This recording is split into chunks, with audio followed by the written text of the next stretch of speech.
नमस्कार friends, welcome to live थी Gurukul. Hopefully आपके जेपीएससी, एसीएफ और आरएफओ के जो भी स्टूडेंट्स हैं जो कि इस बार जिन्होंने फॉर्म भरा है, आपकी तैयारी अच्छी चल रही होगी। प्रीलिम्स की तैयारी आप अच्छे से कर रहे होंगे, लेकिन एक चीज जो काफी इंपॉर्टेंट है उसके लिए हमने ये वीडियो बनाया है, इसको अच्छे से देखिएगा, है ना।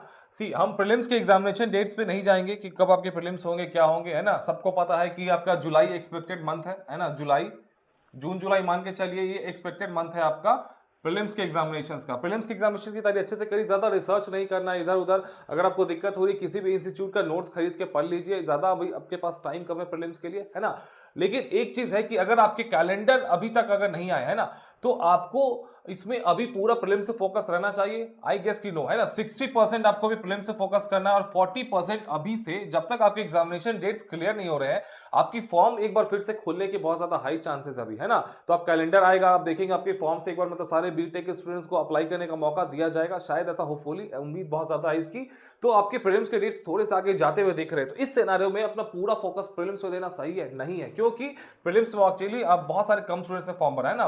मान के चलिए कि बहुत कम स्टूडेंट्स प्रीलिम्स के एग्जामिनेशन से फॉर्म ही भरा है इसका। तो प्रीलिम्स पास जब करेंगे तो इसके प्रीलिम्स और मेंस के बीच का जो गैप होगा ना, काफी कम होने वाला है, काफी कम। ये जेपीसी के जो एग्जामिनेशन होते हैं ना, उससे भी कम होने वाला है। और इसमें एक चीज क्या डेडली है कि इसमें दो दो ऑप्शनल पेपर्स है एसीएफ में। फाइन, इसमें एसीएफ जो आपका है, इसमें दो ऑप्शनल पेपर्स है और दो आपके जीएस के पेपर्स है ना।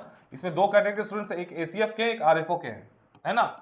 तो इसमें आपके दो ऑप्शनल पेपर्स हैं और दो जीएस के पेपर्स है। ये जीएस आपका एक्चुअली पूरा समरी है जेपीएससी मेंस का। इसमें मतलब हिस्ट्री ऑफ इंडिया है, पॉलिटी है, ज्योग्राफी, इकोनॉमिक्स और करंट इश्यूज भी है, प्लस आपका झारखंड जीके भी है। एवरीथिंग, कुछ भी नहीं छोड़ा इन्होंने। 14 जेपीसी का जो भी सिलेबस है मेंस का, उसको पूरा कंपाइल करके इन्होंने दो पेपर में डिवाइड कर दिया। ओके, ये दो ऑप्शनल है ना। और आरएफओ में आपको पता है कि इसमें आपका एक ऑप्शनल है ना, और एक जीएस का पेपर है। तो इसमें तो ज्यादा इंपैक्ट नहीं डालता, लेकिन फाइनली आपका जो सिलेक्शन है वो तो मेंस के दम पे होगा ना। पीटी निकाल के क्या करेंगे, एक तो इतनी सालों के बाद ये बहाल लिया, ये फर्स्ट टाइम में बहाल लिया, अगली बार पता नहीं कब आएगी, है ना। तो इसको मौके हाथ से तो आप तो जाने मतलब दे नहीं सकते हैं। तो आपको अभी से मेंस पे भी ध्यान रखना चाहिए। एकदम कंप्लीटली पीटी पीटी अभी करेंगे तो मेंस में फेल होना फिक्स है। एक तो इसमें इतना बड़ा जो है ना, ये हर्डल ऑप्शनल पेपर। एक तो आपका ग्रेजुएशन सब्जेक्ट का आपने ऑप्शन लिया होगा, केमिस्ट्री, फिजिक्स, जो भी जिससे भी आपका ग्रेजुएशन होगा।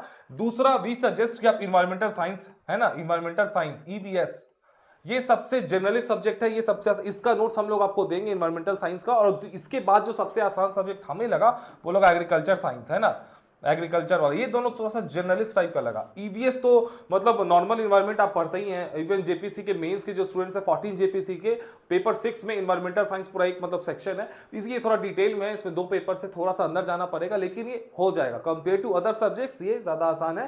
तो इन्वायरमेंटल साइंस में आपको गाइड करेंगे। बचा आपका दो जीएस का पेपर्स, तो आपको पता है इसमें सब कुछ है। तो क्या आप इसको छोड़ सकते हो पाएगा आपसे? मान के चलो 2 महीने में मेंस ले लिए लोग, फटाफट एग्जामिनेशन लेंगे तो आप निकाल पाओगे। तो अभी से थोड़ा सा, है ना, 40% टाइम, जब तक आपके एग्जाम्स के डेट्स ऑफिशियली अनाउंस ना हो जाए, मेंस पे ध्यान दीजिए, नहीं तो सिलेक्शन नहीं होने वाला है। इसमें बाजी वही लोग मार जाएंगे, इसमें जेपीसी के स्टूडेंट्स आपका बाजी मार जाएंगे, आप देखना। और इसमें बहुत सारे आउटसाइडर्स ने फॉर्म भरा होगा, क्योंकि ये जो इसका क्राइटेरिया था काफी यूनिक सा था, है ना।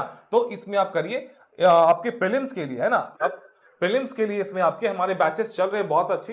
एसीएफ आरएफओ के लिए वन स्टॉप सॉल्यूशन है। ज्यादा जिसको भी प्रॉब्लम हो रही है प्रीलिम्स में कि सर प्रीलिम्स कैसे निकलेगा, हमारे नोट्स को सीधा पढ़ जाओ, आपका एकदम हिट रेशियो बहुत ज्यादा अच्छा रहेगा। 11 जेपीसी के प्रीलिम्स में 70% हिट रेशियो था। आप देखेंगे एसीएफ का भी इजीली वन स्टॉप सॉल्यूशन है, प्लस आपका वीडियो लेक्चर सब कुछ इसमें, टेस्ट सीरीज एवरीथिंग है प्रीलिम्स के लिए। लिंक नीचे डिस्क्रिप्शन में दिया हुआ है, जाके हमारे एप्लीकेशन के वहां से ज्वाइन कर सकते हैं। प्लस जो स्टूडेंट चाहते हैं कि नहीं मेंस का भी तैयारी करना है, तो आपके लिए है ना आईपीपी है, इंटीग्रेटेड प्रैक्टिस प्रोग्राम। इसमें आपका जनरल स्टडीज वाला जो पोर्शन है ना आपका, वो कवर हो जाएगा, है ना। तो 14 जेपीसी के जो स्टूडेंट्स हैं, वो मतलब ये बैच उनके लिए है। तो 14 जेपीसी का जो मेंस का सिलेबस है ना, बस लैंग्वेज पेपर को साइड कर दे, खोटा को साइड कर दे, तो मोटा मोटी सब कुछ आपको यहाँ पे भी पढ़ना ही है ना। इन्होंने ऊपर से बस लिख दिया, लेकिन डिटेल अंदर सिलेबस नहीं दिया, और जेपीसी में डिटेल सिलेबस है मेंस में। तो इसमें आपको आईपीपी में आपका पूरा आंसर राइटिंग विथ इवैल्यूएशन है, आपको काफी नॉमिनल प्राइस पे है। जो ऑलरेडी जो एग्जिस्टिंग स्टूडेंट्स है वो चाहे तो स्विच कर सकते हैं इस बैचेस में, आपके पास ये भी रह जाएगा और ये भी रह जाएगा। जो भी डिफरेंस अमाउंट है 3700 में से माइनस आपको करना पड़ेगा 1500। इजिली आप इसमें मेंस का भी आंसर राइटिंग कर सकते हैं, आपको इवैल्यूएशन मिलेगा प्रॉपर। ऑप्शनल पेपर का हम लोग देखेंगे बाद में, कुछ दिन के बाद, जैसे 11 जेपीसी का मॉक इंटरव्यू हमारा खत्म हो जाएगा, तब इन्वायरमेंटल साइंस, एग्रीकल्चर साइंस का भी हम लोग आपको नोट्स देंगे। लेकिन अभी फिलहाल जीएस है ना, जीएस मेंस और आपका प्रीलिम्स से फोकस रखते हैं। फाइन, अगर आपके पास टाइम बचता है तो मेंस का अपना ऑप्शन पेपर को भी आप थोड़ा सा टाइम दे सकते हैं। ओके, यहाँ पे आंसर्स आप लिखिए इस बैच में, आपको प्रॉपर एक मेंटोरशिप ग्रुप है, उसमें आप ऐड हो जाएंगे, वहां पे आपके आंसर्स को प्रॉपर आपको फीडबैक दिया जाएगा। ओके, तो यही है आपका समरी। हमारा यही कहना था कि अभी आप प्रीलिम्स प्लस मेंस 60-40 का रेशियो रखिए, पूरा 100% पीटी पीटी मत करिए, क्योंकि बहुत सारे स्टूडेंट्स का हमें कॉल आ रहा है कि सर प्रीलिम्स कैसे निकलेगा, ये वो दिस दैट। तो अभी प्रीलिम्स का ठीक है, जब तक डेट्स नहीं आ जाते आई डोंट थिंक ये अच्छी स्ट्रैटेजी होगी, है ना, क्योंकि टाइम काफी कम होगा, क्योंकि नंबर ऑफ कैंडिडेट्स यहाँ पे कम है। तो आपको रैंक लाना अल्टीमेटली आपका गोल होना चाहिए, नहीं कि बस पीटी पास करे जाके मेंस में लटक गया, फिर बड़ा वो तकलीफ होता है इस चीजों में। तो जो विशियस साइकिल होता है ना, ये फिर मतलब बहुत पेनफुल होता है। तो मेक श्योर कि आपका ये जो विशियस साइकिल में आप ट्रैप ना हो, पीटी मेंस वाला जो साइकिल है, इस बार एकदम एक बार में आपका सिंगल शॉट में रैंक आ जाए। और रैंक लाने के लिए आपको मेंस ओरिएंटेड तैयारी तो करनी ही पड़ेगी, इसके अलावा कोई ऑप्शन नहीं है। पीटी को सेकेंडरी रखिए और मेंस को प्राइम रखिए। जैसे आपके एग्जामिनेशन डेट्स आपके ऑफिशियली अनाउंस हो जाएंगे, कैलेंडर आ जाएगा, तो फिर उल्टा कर देना, है ना।